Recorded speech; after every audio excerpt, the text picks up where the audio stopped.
A palavra de Deus diz assim, as provas e a certeza do amor de Deus.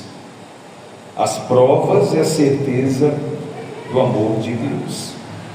Que diremos, pois, à vista destas coisas? Se Deus é por nós, quem será contra nós? Tem até um louvor, né? Que fala a respeito dessa palavra, e é um louvor muito bonito. E a palavra diz que diremos acerca destas coisas. Estas coisas o que? Acerca das provas. O que diremos acerca das provas, se na nossa mente nós temos a certeza de que Deus é por nós? É necessário que você e eu venhamos ter o que? Essa certeza no coração. O problema, igreja, é que nem todo mundo acredita nessa palavra. Na verdade, tem gente que ao invés de fazer uma confirmação, olha, Deus é comigo, Deus é comigo, quem é o problema, quem é o inimigo, o adversário que será contra mim? Porque ainda que se levante, vai cair. Normalmente era para a pessoa afirmar essa palavra, e não para que ela venha questionar. Ué, se Deus é por nós, por que está acontecendo isso? A grande maioria das frases é desse jeito. A pessoa questiona a Deus a respeito daquilo que está enfrentando. Olha, eu não entendo, se Deus é na minha vida, por que eu estou enfrentando esta prova? Por que eu estou enfrentando esse problema? Mas nós não devemos se preocupar com os problemas, com as provas. Nós não devemos questionar o porquê do deserto, o porquê da tempestade, porque tudo isso faz parte deste ambiente a qual nós vivemos. O mundo a qual nós vivemos é um mundo cheio de tribulações, igreja, cheio de tempestades, de provações. Aliás, Jesus, ele foi bem claro: ai do povo da terra, porque Satanás desceu até vós com grande cólera. Cólera representa a ira, revoltado. Ele não pode vencer a Deus, e não podendo vencer a Deus, ele foi o que? Derrotado e lançado para a terra. Então veio a palavra, ai do povo da terra. Por quê? Porque Satanás está revoltado, e ele não podendo vencer a Deus, ele vai tentar contra quem? Contra os filhos de Deus, contra o povo de Deus. Então naturalmente nós vamos ser afligidos enquanto estivermos nessa terra. As provações, elas vão vir, e é natural, igreja. Mas o que nós temos que conscientizar no nosso coração? É esta palavra aqui, ó: se Deus é por nós, quem será contra nós? Interrogação na mensagem. No seu coração não pode ter interrogação.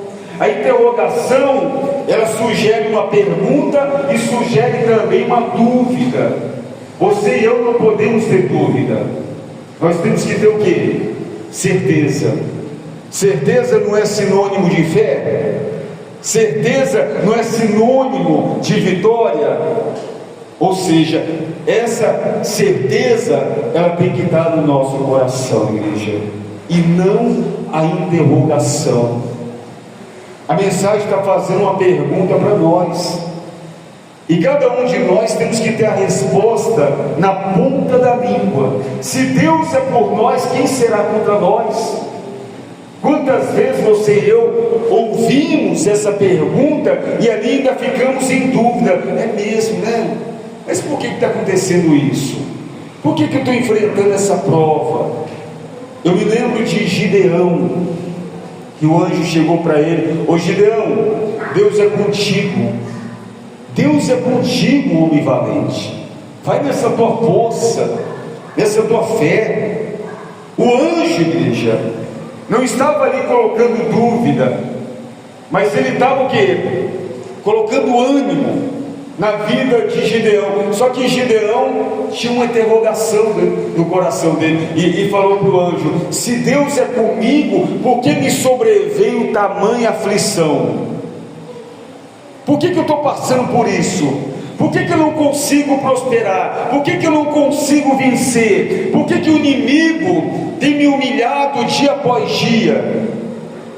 Ou seja, Gideão não vencia exatamente por causa dessa interrogação.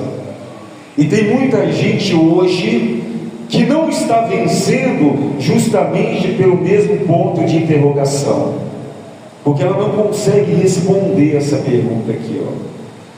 A palavra é bem clara, igreja: se Deus é por nós, quem será contra nós? Aquele que não poupou o seu próprio filho, antes por todos nós os entregou. Só que quando Deus ele entregou o filho por nós, todos nós éramos estranhos, todos nós éramos escravos, dependentes totalmente do mundo. Nós não tínhamos força para enfrentar nem mesmo soldados de Faraó, quanto mais a Faraó, né? Hoje você luta diretamente contra Faraó. Faraó é representado hoje por Satanás. Você e eu não temos medo de Satanás. Nós o enfrentamos, mesmo sabendo que ele é mais forte do que o ser humano sem Deus. O ser humano sem Deus, porque o ser humano com Deus, Satanás e os seus demônios não podem vencê-lo. Então hoje você tem essa consciência. Outrora nós não tínhamos essa consciência, e mesmo assim Deus entregou o seu filho por nós. Nós éramos fracos, nós éramos dependentes do inimigo, nós não tínhamos condição alguma de pensar em enfrentar o nosso adversário, e Deus nos deu a oportunidade. Ou seja, nós não tínhamos consciência da palavra, nós não tínhamos consciência da condição que vem do alto, e por isso nós desprezávamos. E Deus, sabendo disso, que nós estávamos sofrendo por falta de conhecimento, a palavra diz isso, igreja, o povo sofre por falta de conhecimento, Ele enviou a própria palavra para nos dar condição de vencer. E a palavra quem é? Jesus, o Filho, o Verbo, é a palavra. E através da palavra que está na nossa vida hoje, nós temos a condição de vencer todas as provas. Então quando Deus ele faz essa pergunta aqui, ó, se Deus é por nós, quem será contra nós? Nós temos que ter a certeza que Deus é conosco, porque hoje nós temos a palavra conosco, a consciência de que Deus é conosco. Outrora ele já era conosco, mas nós não éramos conscientes disso. E quando nós guardamos isso no coração, igreja, a nossa força, ela aumenta de tal forma que você nem consegue explicar. Eu não sei como que eu venci, eu não sei como eu superei esse problema. Não, você sabe. Não é condição humana, é a condição da palavra que está na sua vida. E significa que se você venceu aquele problema, você vai vencer os demais. Se você venceu aquela prova, você também vai vencer as outras provas que virão, os problemas, as tribulações, igreja, porque você carrega essa certeza no seu coração. Amém, igreja? E aí ele fala assim, ó: aquele que não poupou o seu próprio filho, antes por todos nós o entregou, porventura não nos dará graciosamente com ele todas as coisas? Mais uma pergunta para você e eu respondermos.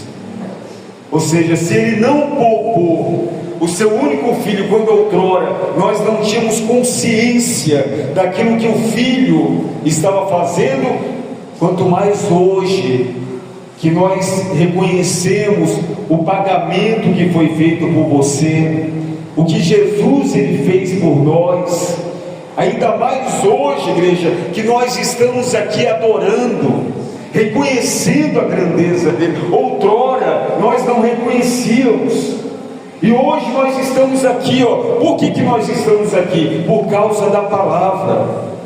Então, porventura não nos dará graciosamente com ele todas as coisas? Só que nós não podemos se esquecer dessa palavra aqui, graciosamente com ele, não é sem ele. A palavra poderia falar, olha, não nos dará graciosamente todas as coisas, mas não, veio acompanhado de com ele. E aí que faz toda a diferença na vida do cristão. Sabe por que muita gente não vence? Porque até conhece a palavra, mas quer vencer sem ele. Eu já sei o que eu tenho que fazer. Eu já fiz. Olha, eu já tomei a decisão. E não dá certo. Por quê? Porque vai sem ele. E a Bíblia diz que graciosamente tem que ser com quem? Com ele. Todas as coisas, ou seja, tudo que você e eu precisamos, Deus ele vai realizar, vai nos entregar, mas nós temos que estar com quem? Com ele. Deus conhece o pensamento de cada um de nós, igreja. Tem pessoas, por exemplo, que ela chega, pastor, eu preciso de um milagre numa área da minha vida, eu preciso de uma bênção em determinada área da minha vida, eu preciso que algo venha mudar. Olha, eu vim aqui para Deus resolver o problema, até aí ele está tudo certo, eu vim aqui para Deus resolver, ele vai resolver.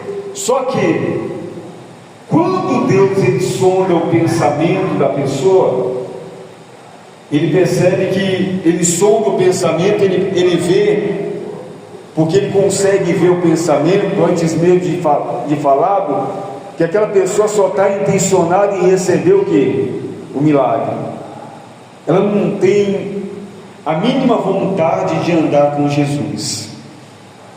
E às vezes a pessoa vem para a igreja e ela recebe uma palavra de salvação, mas ela se entristece porque ela quer receber uma palavra de milagre. Eu não fui para a igreja para receber salvação, eu fui para a igreja para ter uma porta aberta. Ou seja, mas quem é que abre a porta? Quem é que salva? Tudo vem dele. Tudo vem dele. E se a pessoa não abrir o coração para a salvação, se ela não quiser um compromisso com Deus, ou seja, tem muita coisa que ela vai perder nessa vida. Porque Jesus foi bem claro, graciosamente Ele nos dará todas as coisas, mas tem que andar com Ele. E se a gente analisar, igreja, são poucas as pessoas que andam com Ele. A grande maioria dessa geração, muitas vezes só quer o quê? Os benefícios que Deus pode fazer. Só que a gente não pode se esquecer que hoje nós precisamos de algo. Amanhã haverá uma outra necessidade na nossa vida.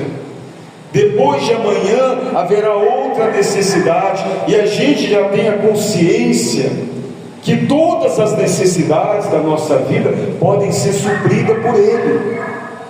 Então, se nós estamos conscientes que Deus pode suprir todas as nossas necessidades, a gente não tem que se preocupar em pedir, nós temos que se preocupar e se esforçar em estar com Ele e andar com Ele, porque naturalmente Ele vai nos dar graciosamente todas as coisas. Amém, igreja? Todas as coisas. Eu sei que você tem sonhos, todo mundo tem sonhos, né? Eu tenho sonhos. A minha esposa tem sonhos, você tem projetos, e muitas vezes você já tem até mesmo apresentado a Deus, e às vezes você questiona: eu não entendo, tanta gente já contou o testemunho e eu não consigo contar o meu. Há quanto tempo eu estou lutando por esse sonho? Deus só está esperando você tirar o foco do sonho e colocar o foco somente nele, porque Ele vai realizar o seu sonho. Ele vai realizar o seu sonho. Ele sabe o que você sonha, Ele sabe, quais são os seus projetos, Ele sabe as provas que você irá enfrentar. E um pai que ama o seu filho, sabendo daquilo que ele vai enfrentar, certamente ele vai preparar o filho para vencer aquela situação. Não precisa, não, filho, pai, olha, eu vou passar por uma prova, olha, me ajuda, eu não consigo, não sei o que. Desespero, né? Tem filho que é assim, não é? Mas se o filho, ele anda com o pai, naturalmente o pai já vai cuidar de tudo, já vai preparar tudo. Olha, o meu filho vai fazer uma prova aí, então eu já preparei ele para essa prova aí, e ele vai se dar bem, porque eu sei o que vai acontecer na prova, então eu já preparei ele, eu já investi nele para ele vencer essa prova. É isso que Deus faz na nossa vida, igreja, quando nós andamos com Ele. Amém? No versículo 33 diz assim: quem tentará acusação contra os eleitos de Deus? Mais uma pergunta para você e eu: quem tentará acusações contra os eleitos de Deus? Ou seja, quem tem coragem para tomar algo que pertence a Deus? Os eleitos, a palavra está falando, é algo que pertence a Deus, é uma vida que pertence a Deus. Foi Deus que os elegeu, povo de Deus. Quem é maluco, de tocar naquele que é de Deus? Quem é maluco? Quem é doido, né? Uma vez eu ouvi o apóstolo pregando a respeito de muitas pessoas que às vezes está acostumado a maltratar outras pessoas, né? E aí ele falava bem assim: cuidado, viu? Você que está acostumado a maltratar o seu irmão, você que está acostumado a humilhar, os menos desfavorecidos. Às vezes você olha, é uma pessoa simples que aparentemente não tem nada. Cuidado, porque aquela pessoa ali pode ter intimidade com Deus. E quando você maltratar um que é de Deus, aí você está no mato sem cachorro. E é verdade, gente. Se você analisar o espinheiro, que é reconhecido como feiticeiro hoje, ele só toca, ou ele tenta tocar na vida de alguém que é de Deus, quando ele não sabe. Porque quando ele sabe que aquela pessoa é de Deus, quando chega a informação, ele tem a consciência que ele não pode fazer nada contra o eleito de Deus. Não, esse é do povo de Deus, então eu não posso fazer. Mas como assim não pode fazer? Não, porque ele é de Deus, está separado, ele pertence àquele lá de cima, eu não posso fazer nada contra ele, tem uma blindagem na vida dele, e eu não seria doido de bater contra ele, porque se eu bater contra ele, vai voltar para mim. Você já deve ter conhecido pessoas que tiveram trabalhos errados aí. Olha, fulano ali fez um trabalho que deu errado. É o que acontece.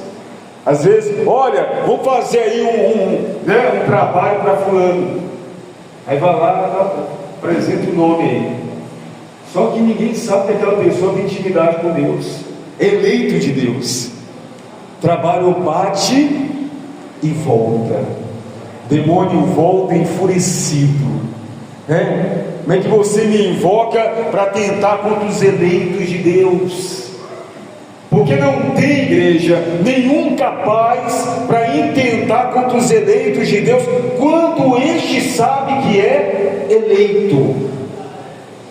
Você e eu temos que ter a certeza no coração que nós somos separados, que nós somos eleitos de Deus, nós somos o povo de Deus. Então nós não temos que ter medo para as acusações que vêm do mundo. Olha, eu vou destruir a sua vida, hein? Eu vou acabar com você. Essas promessas não têm força contra os eleitos de Deus. Não tenha medo, igreja. Eu já vi cristão ter medo de inveja. Ah, pastor, mas a inveja existe sim, e faz até mesmo secar os ossos. A Bíblia fala sobre isso aí. Mas contra os eleitos de Deus, a inveja não tem poder. Ah, pastor, mas tem muita gente que tem inveja de mim. Enquanto você estiver andando com Deus, a inveja não tem poder sobre você. Se você anda com Ele, a inveja não tem poder sobre você. Só que você tem que andar com Ele. Amém, igreja? Adiante isso aqui, ó. Quem tentará acusações contra os eleitos de Deus? É Deus quem o justifica. Tem um exemplo na Bíblia, não tem? Para tudo a Bíblia nos dá exemplo.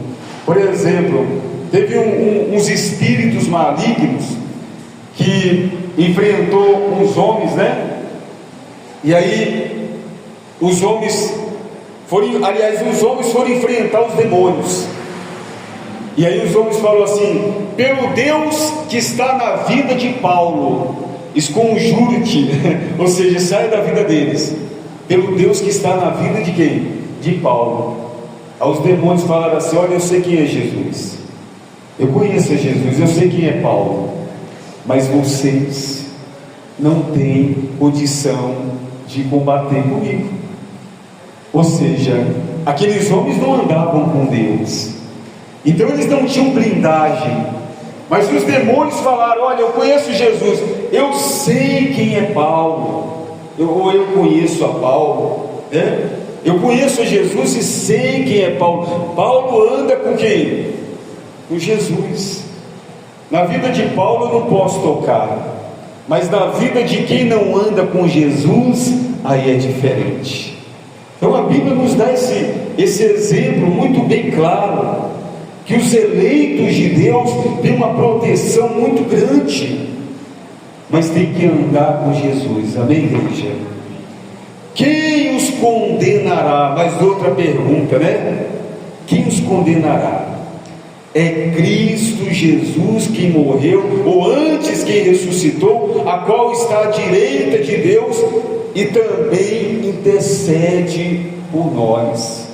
Esse interceder é sinônimo de advogado, né? Proteger.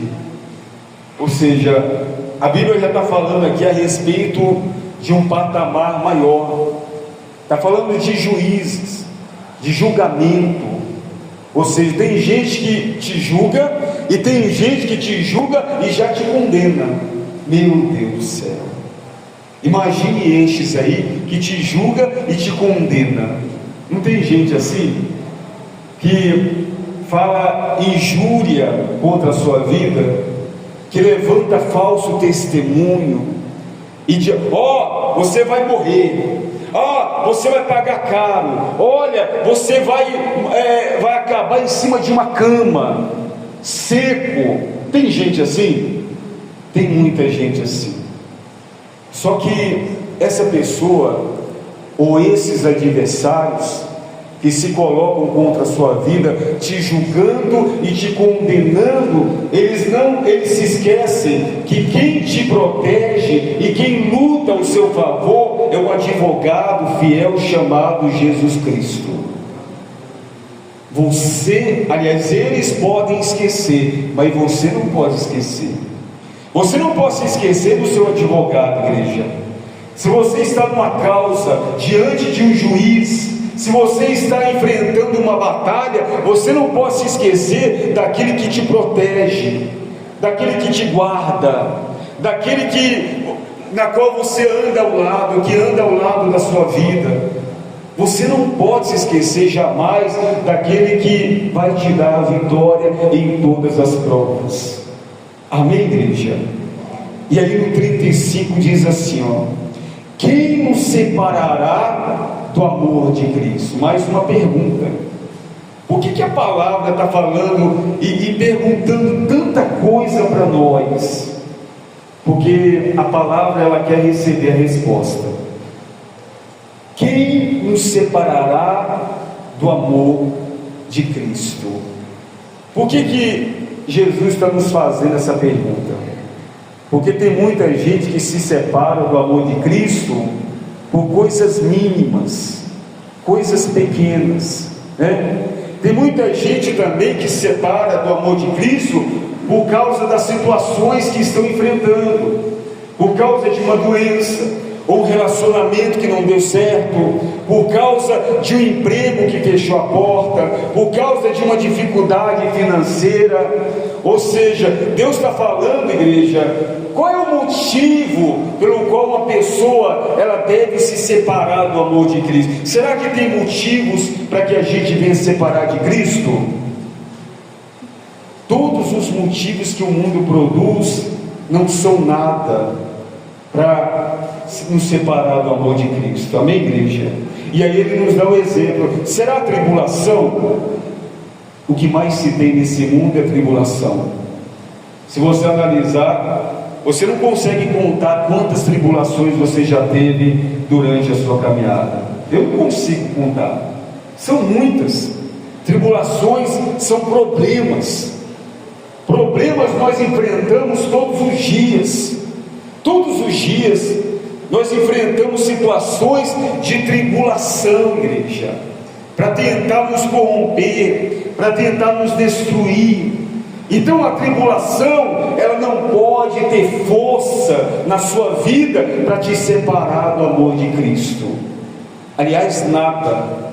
Mas tem gente que se separa por conta da tribulação. Se separa. A gente vê relacionamentos entre casais se separando por conta do quê? Das tribulações. Ser humano por ser humano. Mas muitas vezes a tribulação é provocada pelo próprio ser humano. E a gente vê muito isso aí. Mas se tratando de relacionamento com Deus, me diz aí qual é a tribulação provocada por Cristo na sua vida. Pelo contrário, a Bíblia diz que Jesus ele vem com a missão de salvar o povo. Ele não vem com a missão de trazer tribulação. Aliás, ele observando que o povo estava atribulado, o que ele fez? Eu vim também trazer espada. A espada para vocês vencerem. Ou seja, Cristo, ele veio com esta missão de nos resgatar. E tem muita gente que se aparta do amor dele por conta de um problema, de uma tribulação. E ele faz outra pergunta: será tribulação ou angústia? A angústia, ela acontece muito na vida do ser humano, que é a tristeza, a partir da perda de alguma coisa, ou da não conquista de algumas coisas. Ou seja, se eu perder alguma coisa, eu posso me sentir angustiado. Se eu não conquistar aquilo que eu gostaria de conquistar, também isso pode produzir angústia. E hoje, se a gente analisar, esta geração é uma geração que pede muito. Já percebeu isso, igreja? Que a geração que nós vivemos hoje é uma das gerações mais pidonas. Essa palavra é boa, pidona. Mais pidonas das últimas gerações. Nada tá bom. Ah, meu Deus, eu preciso disso. Ah, meu Deus, eu quero isso. Ah, meu pai, faça isso. Nem todas as vezes que a gente pede, Deus vai falar o quê? Sim, sim. Aliás, não somente Deus, mas Deus também nos exorta que nós também não devemos falar sim para tudo, não. Nós temos que falar não. E o nosso não, ele tem que prevalecer. Você vê que Deus ele fala mais não para o ser humano do que sim, porque o ser humano não sabe o que está pedindo. Se você analisar os mandamentos, tem quantos não lá? São 10 mandamentos e tem 11 nãos. Ou seja, não faça isso, não faça aquilo, não faça aquilo outro. Ou seja, exortando, preparando para que a pessoa venha o quê? Venha vencer o inimigo. Então muitas vezes Deus ele vai falar não, e esse não talvez vai provocar o quê? Angústia, tristeza, porque ninguém, ou a grande maioria, ela não gosta de ouvir um não. O ser humano muitas vezes não foi preparado para receber um não. Até as crianças hoje em dia, se você fala um não, as crianças já fazem um bico, né? Já faz um bico, muitos já vão para o cantinho ali, já quer chorar. Angústia, tristeza. Então o ser humano, ele desde criança, ele vai se acostumando a receber tudo aquilo que pede, e quando não vem, também vem a tristeza. Mas isso não é motivo para alguém se separar do amor de Cristo. Aí ele fala assim: será perseguição? Quantas vezes você já foi perseguido? Pastor, já perdi a conta. Muitas vezes. E outras tantas vos perseguirão. Tem gente que te persegue, igreja. O inimigo, por exemplo, ele te persegue. Por quê? Porque ele não quer que você conte o testemunho. Ele não quer que você prospere. Ele não quer que você viva. Ele quer que você seja escravo. Ele não quer que você tenha uma família abençoada. Então ele vai te perseguir em todos os cantos para tentar te parar, para tentar te perturbar, para tentar te incomodar, porque ninguém quer viver sendo perseguido a vida toda. Eu estou cansado dessa vida. Olha para o apóstolo, por exemplo, é uma obra de 27 anos, aliás, um ministério, né? Ministério de evangelismo dele, tem 40 anos, né? 40 anos. Então, a igreja tem 27, mas 40 anos de perseguição. 40 anos de perseguição, de luta. Se fosse perguntar para ele assim: o senhor quer ser perseguido todo dia? Eu acredito que ele não quer ser perseguido, mas eu sou perseguido por causa da palavra, por causa do evangelho, por causa daquele a qual eu ando ao lado dele. E por que nos persegue? Por que persegue os eleitos? É justamente porque a sua condição, igreja, e aquele que está na sua vida, te dá a condição da vitória. E a perseguição vem justamente para que, se você se apartar daquele que te dá a vitória, o inimigo venha produzir resultados ruins na sua vida. É por isso que ele te persegue, porque eles querem ver a sua derrota, o seu fracasso. Mas enquanto você estiver agarrado a Jesus, andando com Jesus, eles vão perseguir, vão cansar de perseguir, mas e vão ter que no final glorificar o nome de Deus. Tem exemplo na Bíblia? Tem. Para tudo tem exemplo na Bíblia. Lembra daquela ilha, a ilha de Malta, na qual Paulo ele foi picado por uma serpente, e os bárbaros ficavam observando a Paulo: olha, ele vai morrer, hein? Vamos apostar aí, olha, eu vou dar 10 minutos para ele morrer. Não, eu acho que ele aguenta 15 minutos. Aí eu aposto aí R$10. Eu aposto aí 3 mangas. Naquela época não tinha dinheiro, né? Era mais frutas. Aí eu aposto aí 2 cocos, e não vai aguentar 10 minutos.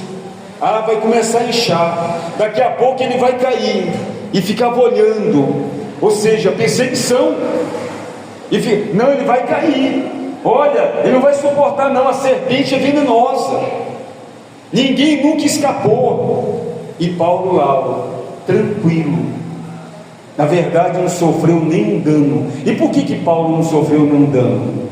Porque ele era um eleito de Deus, e ele sabia com quem ele andava. Você e eu não podemos ter essa dúvida de quem nós andamos. Com quem nós andamos, igreja? Nós andamos com Jesus. Mas estou enfrentando uma prova, mas eu estou com Jesus, ué. E se eu estou com Jesus, eu vou vencer. Amém, igreja?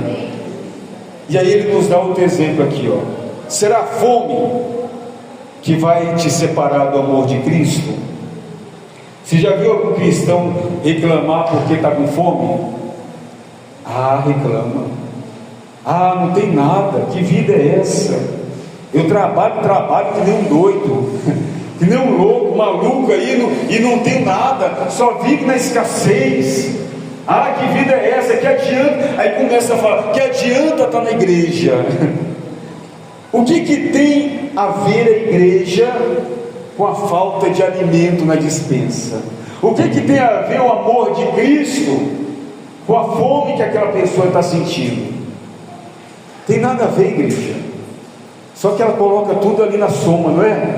Você já percebeu quando o crente está fraco, tudo ele joga na balança contra, a aliança dele com Deus?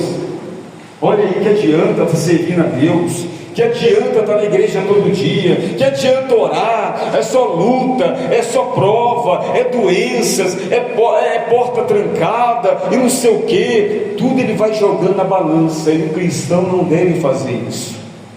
Pelo contrário, quando você joga tudo na balança, você está se fazendo a pergunta, e você não deve fazer pergunta para você deve responder as perguntas.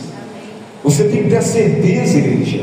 Não, isso é uma fase, uma prova. Deus é comigo, logo vai vir aí um maná. Logo vai vir uma abundância aí de coisa, fartura. Logo eu estou na saúde. Logo eu estou desfrutando do melhor dessa terra. Essa é a certeza que nós temos que carregar. Será fome? Será nudez? Ou perigo? Olha aí. É a mesma coisa da fome. Está faltando isso, está faltando aquilo, eu estou desempregado, não sei o que, ninguém me ajuda, todo mundo só apontando, só julgando. Mas mesmo a nudez não é capaz, não é motivo para a gente se afastar do amor de Cristo. Será o perigo? O que é o perigo? O perigo são as doenças, as enfermidades, que também são provas na vida de um cristão. Você já viu algum cristão passar por alguma prova de enfermidade? Pastor, é natural isso aí, é normal. Já vi muita gente dentro da igreja enfrentando provas assim. Ou seja, mas mesmo esse perigo, mesmo esta prova, é motivo para a pessoa se afastar de Deus? Não, porque se ela se afasta numa prova como esta aqui, é certeza de quê? De derrota, de fracasso. Eu estou enfrentando uma prova de enfermidade, aí eu me afasto de Deus, aí eu estou assinando o decreto da minha derrota. Então eu tenho que fazer o quê? Permanecer, eu não posso ter dúvidas. E aí ele diz assim mais, será a espada representa o quê? A morte, não é? Representa a morte. Você vê que nem mesmo a espada, nem mesmo o risco de vida pode ser suficiente para nos afastar do amor de Cristo. Significa o quê? Mesmo que a pessoa esteja em cima de uma cama, ela não pode negar a Cristo. Ela não pode dizer assim, andei com Cristo e agora eu estou aqui em cima de uma cama aqui, e murmurar contra Deus. Não.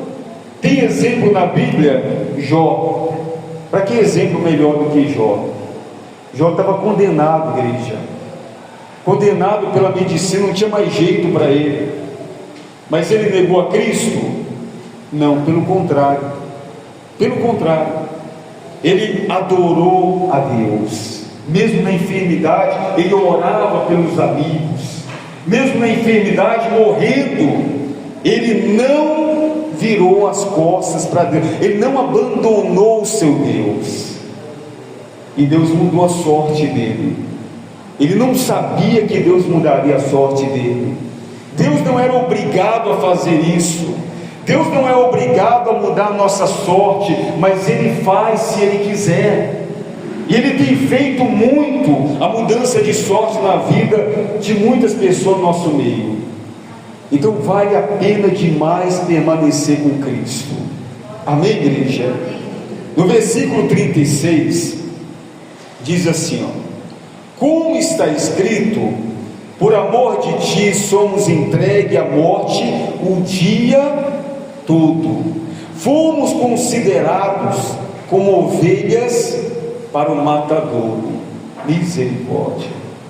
Eu nunca fui no matadouro não, mas a gente consegue imaginar mais ou menos como é que é. Matadouro, a gente imagina sendo um lugar que não tem saída para uma ovelha fugir, né? Não tem como a ovelha fugir. A ovelha fugiu do matadouro. É alguma coisa deixar aberto para a ovelha fugir. Normalmente é um lugar o quê? Fechado. Não tem escapatória. Uma vez eu vi um vídeo, né, de um frigorífico de bovinos, aonde um boi atrás do outro, uma vaca atrás da outra, assim, ó, né, fila indiana. E aí abaixava a porta, e aí de repente abatia um e caía lá. Aí o outro ia sendo empurrado, até lá abaixava a porta e abatia, caía na hora. Não tinha como fugir. E teve uns bovinos que, quando ele viu o outro cair lá, ele tentou voltar, mas não tinha como fugir. E aí ele era abatido também. Então o matadouro, ele não tem escapatória. Ele não tem como a ovelha ou aquele que está sendo destinado à morte escapar por conta própria, a não ser que outra pessoa vá lá e tire aquele bovino dali, aquele animal dali. Então a palavra nos faz uma comparação que somos como quê? Que somos como ovelhas para o matador, ou seja, que sozinhos, se nós andarmos sozinhos, não tem como escapar, igreja, não tem como vencer as provas. E a gente tem que ter essa consciência. Olha, para onde que eu vou? Eu não vou vencer sozinho. Jesus falou para Pedro: ô Pedro, você também não vai com eles não? Porque eu estou vendo algumas pessoas saindo aí antes da hora. Você não vai com ele não? Aí Pedro falou: eu vou para onde, Senhor? Eu vou para onde? Se só o Senhor tem as palavras. E nós temos que ter essa consciência. Eu vou para onde? Eu estou enfrentando luta, eu estou na igreja, glória a Deus que eu estou com Jesus, porque sem Ele eu não estaria mais aqui nem mesmo lutando. Nós temos que ter essa consciência, igreja, que se ainda estamos de pé, é porque Deus tem nos guardado, e as provas têm acontecido porque Deus acredita que nós vamos vencer, porque nós estamos com Ele. Amém, igreja? Nós somos como ovelhas para o matadouro. Em todas estas coisas, porém, somos mais que quê? Que vencedores, por meio daquele que nos amou. Ou seja, mais que vencedores. Esse mais significa o quê? Que tem provas que você nem imagina que vai enfrentar, só que você vai enfrentar e você já venceu e você nem sabe. Por quê? Porque quem te amou não vai permitir a derrota e o fracasso na sua vida. É como diz aquele louvor, né? Pode vir o que vier, eu vou passar por cima. No versículo 38 diz assim: porque eu estou bem certo de que nem a morte, olha a resposta que você tem que ter aí, eu estou bem certo de que nem a morte, nem a vida, nem os anjos, nem os principados, nem as coisas do presente, nem do porvir, nem os poderes, nem a altura, nem a profundidade, nem qualquer outra criatura poderá nos separar do amor de Deus que está em Cristo Jesus, nosso Senhor. Amém, igreja? Amém. Essa é a certeza que você tem que ter no seu coração.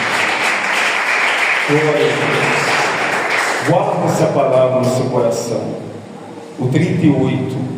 Porque estou bem certo, eu estou na certeza que nada, nem morte, nem doença, nem problema, nem lutas, nem portas fechadas, nem perseguições, nada deste mundo, nem do porvir, nem anjos, nem potestades, nada pode me afastar do amor de Cristo. Essa é a resposta que tem que estar no seu coração. Amém? Glória a Deus. Glorifica mais uma vez. Bem forte.